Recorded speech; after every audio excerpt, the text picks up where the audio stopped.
आपका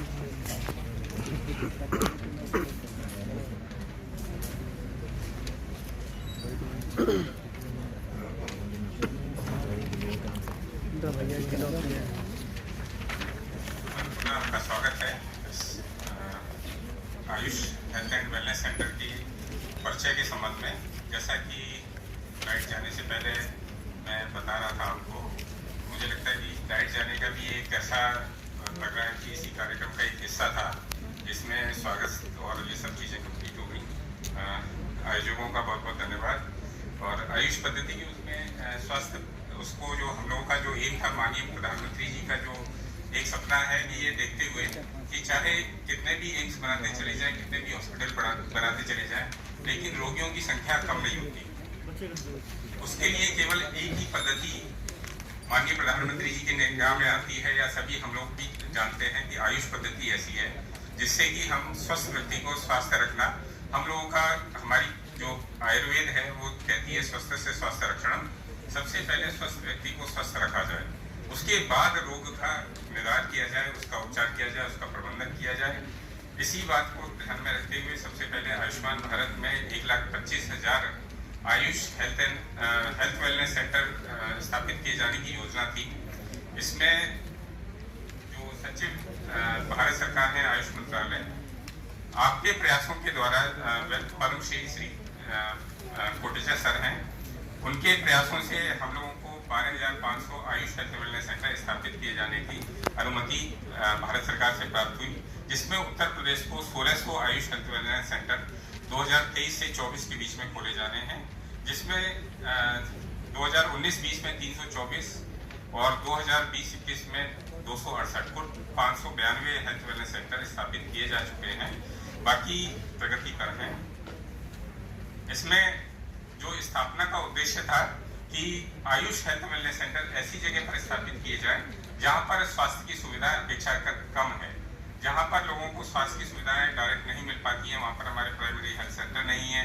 हमारे 1870 जो आयुर्वेदिक चिकित्सालय हैं वो ग्रामीण क्षेत्रों में चल रहे हैं, तो प्रायोरिटी पे सबसे पहले हम लोगों ने भी उत्तर प्रदेश में सबसे पहले राष्ट्रीय आयुर्वेदिक चिकित्सालयों को आयुष हेल्थ वेलनेस सेंटर में विकसित किए जाने की योजना बनाई, जिसमें एक क्राइटेरिया ये था कि जो मैदानी क्षेत्र में 5,000 की आबादी की जो एरिया होगा उसमें एक आयुष हेल्थ वेलनेस सेंटर होगा।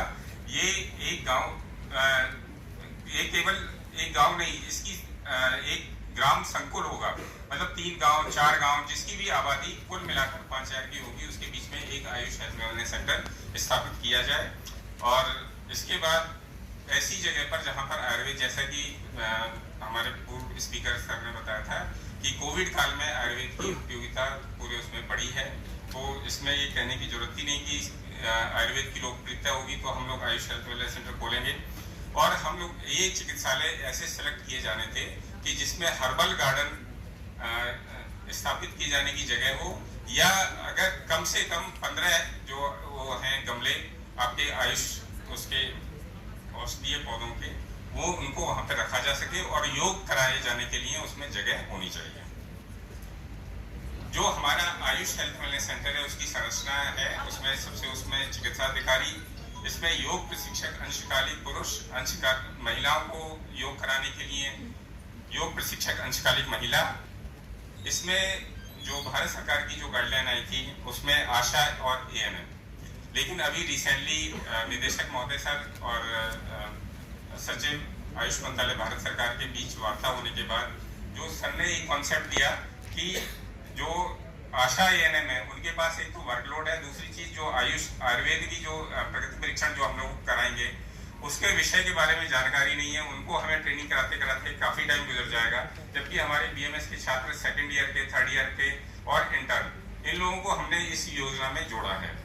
इसके अलावा फार्मासिस्ट एंड चतुर्थ श्रेणी कर्मचारी, ये एक आयुष हेल्थ वेलनेस सेंटर के मैन पावर रहेंगे। इसका जो मुख्य उद्देश्य है वो है जो कवर्ड जो हमारी 5,000 की जनसंख्या जो हम लोग कवर कर रहे हैं उसके आयुष सिद्धांतों के आधार पर स्वास्थ्य सर्वे कि उस जगह पर किस तरीके की मेडिसिन की आवश्यकता है, किस प्रकार के वहां पर रोग होते हैं। उत्तर प्रदेश हमारा बहुत बड़ा इलाका है, इसमें कोविड काल में भी निदेशक महोदय सर के डायरेक्शन में हम लोगों ने पूरे एरिया को 5 भागों में बांटा था।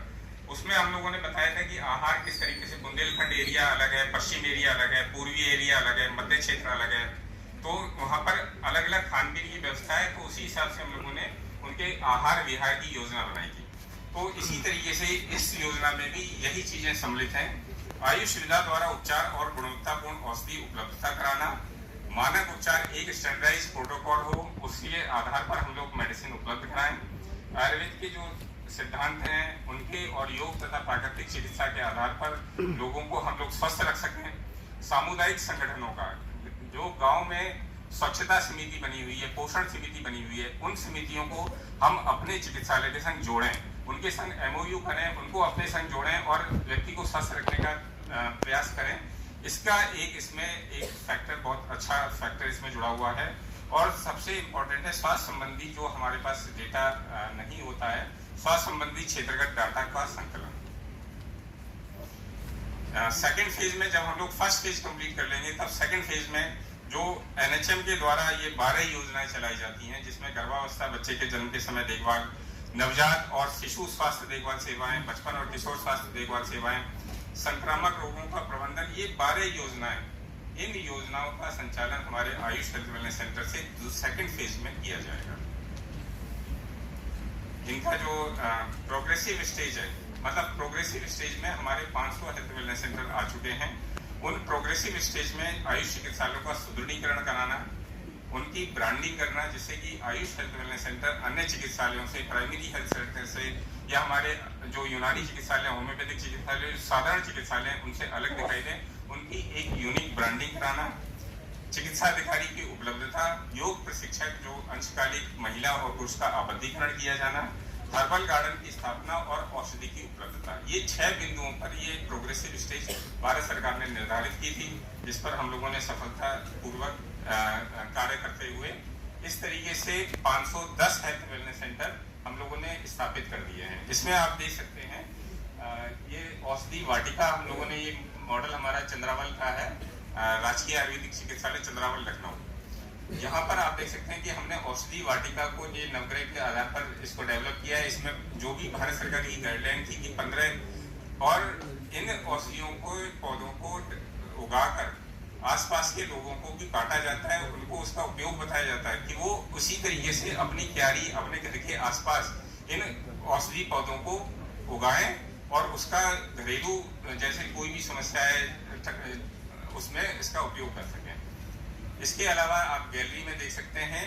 कि इसी से संबंधित, मतलब कि किस प्रकार से कौन कौन से पेड़ पौधे हैं, उनका एक पूरा गैलरी में फोटो लगा हुआ है, उनका किस तरीके से यूज होता है, उससे पूरा उसमें डिस्क्रिप्शन है।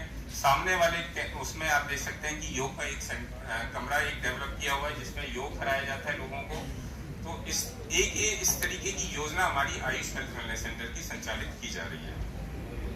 इसमें जो हमारा हेल्थ वेलनेस सेंटर का फंक्शनल स्टेज 1 में जो हमारे क्राइटेरिया है, उसमें चिकित्सा अधिकारी का कौशल विकास प्रशिक्षण के अंतर्गत भारत सरकार ने हमारे जो निदेशालय से मास्टर ट्रेनर निर्धारित किए हुए थे। आपको प्रसन्नता होगी कि हमारे मास्टर ट्रेनर आज के कार्यक्रम में उपस्थित हैं। ये सारे 8 आयुर्वेदिक कॉलेज के विशेषज्ञ शिक्षक चिकित्सक हैं।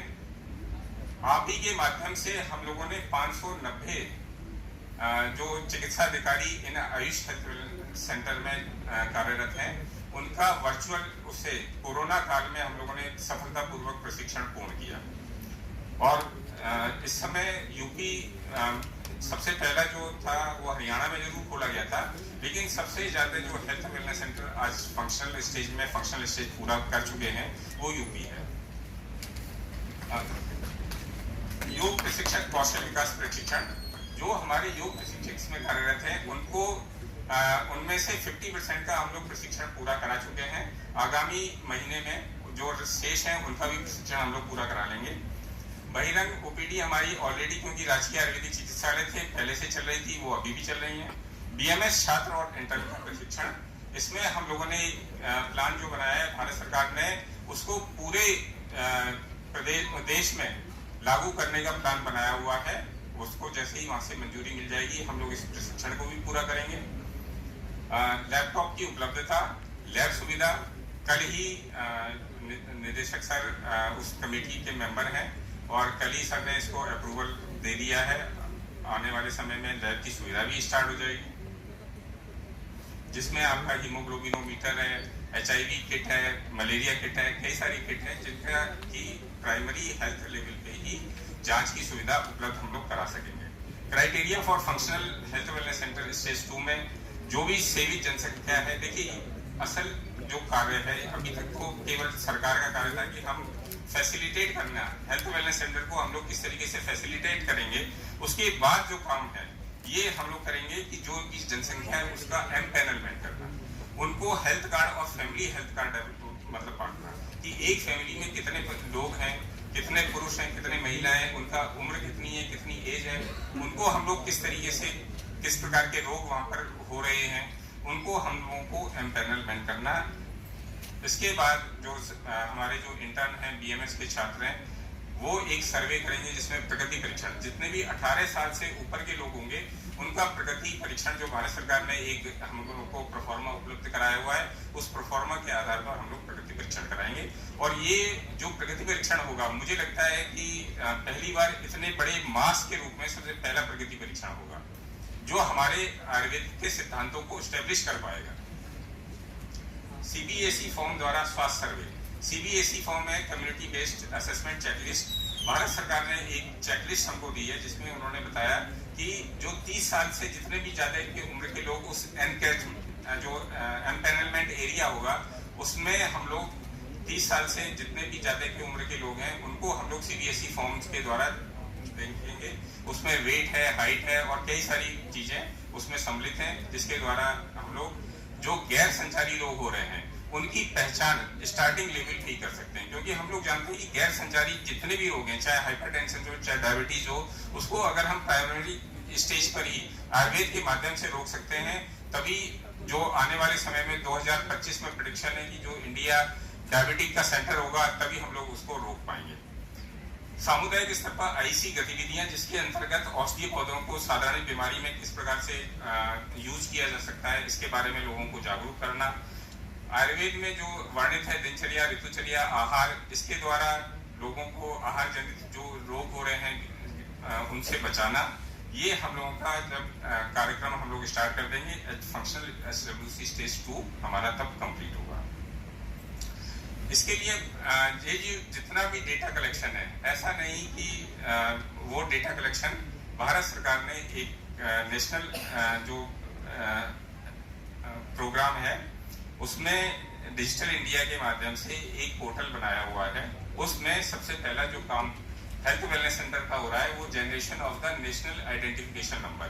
हर प्रत्येक हेल्थ वेलनेस सेंटर का एक आइडेंटिफिकेशन नंबर होगा। उस आइडेंटिफिकेशन नंबर से हम लोग उसको जान पाएंगे कि जो हेल्थ वेलनेस सेंटर जो हम लोगों ने डेवलप किया है वो प्राइमरी हेल्थ सेंटर है, कम्युनिटी हेल्थ सेंटर है या हमारे आयुर्वेदिक चिकित्सालय है। इन आइडेंटिफिकेशन नंबर में उसका एल्टीट्यूड, लैटिट्यूड और जो लॉन्गिट्यूड है, ये सारा चीजें उसमें भरी रहेंगी, जिससे कि एक क्लिक करने से हमको पता चल जाए कि उस सेंटर के वहां पर कितनी जनसंख्या है। धीरे धीरे इसको और डेवलप किया जाएगा। जितना भी सर्वे, जितना प्रगति परीक्षण, ये सब डेटा इसमें मौजूद रहेगा। एक क्लिक से एक हेल्थ वेलनेस सेंटर के उस 5000 की आबादी के बारे में एक एक घर की जानकारी कि उसमें स्वास्थ्य कौन कौन सी समस्याएं चल रही हैं, उसके बारे में हमें इसमें जानकारी मिल सकेगी। This is all. Thank you very much.